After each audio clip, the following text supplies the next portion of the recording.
Mga kapatid, Dave Abuel po para sa News 5 Now. Ilang kawani mula sa Bureau of Internal Revenue ang nagtungo dito sa St. Gerard Construction sa Pasig para kunin yung kustodiya mula sa Bureau of Customs ng mga sasakyan ng mga diskaya dito sa compound.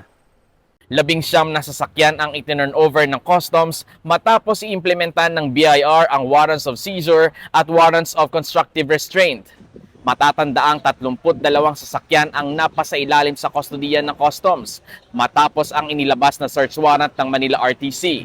12 sasakyan ang nakuha nang i-operate ang compound. Sinundan niya ng voluntaryong pagsuko ng ilang pang sasakyan ng mag-asawang Curly at Sara Diskaya. 13 sasakyan na ang na-auction at naibenta sa kabuang halaga na 102 million pesos na naibalik na sa gobyerno. Ang natitirang 19, ayon sa Customs, sumailalim sa transaction audit at nakitang compliant. After sa investigation namin, napatunayan namin na nagbayad naman yung mga importer nila ng karapatang mga buwis. So walang violation.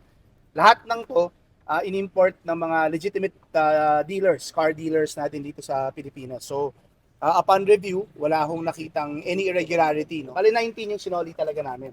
17 kotse, 2 UTV. No? Yung ultra-terrain vehicles. 14 ay under constructive restraint habang 4 ang subjected to constructive seizure. Mananatili sa compound ang mga sasakyan. Dun sa mga subject to the warrant of seizure, then that will go through the process of auction para maging collection.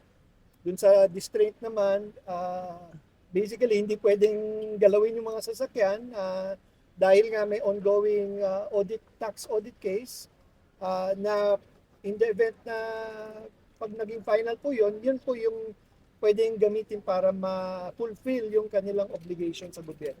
Pero ayon sa BIR, hindi ito sapat sa umano'y mga bilyong tax obligation ng St. Gerard at mga diskaya sa BIR.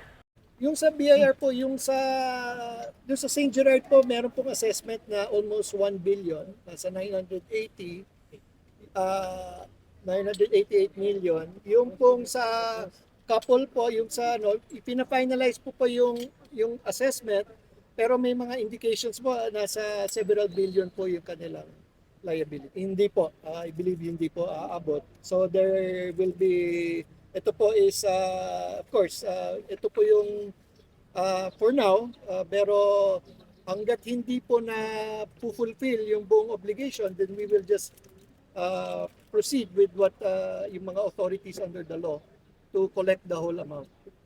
Tutok lang mga kapatid sa mga platform ng News 5 para sa iba pang detalye ng balitang ito. Muli ako po si Dave Abuel.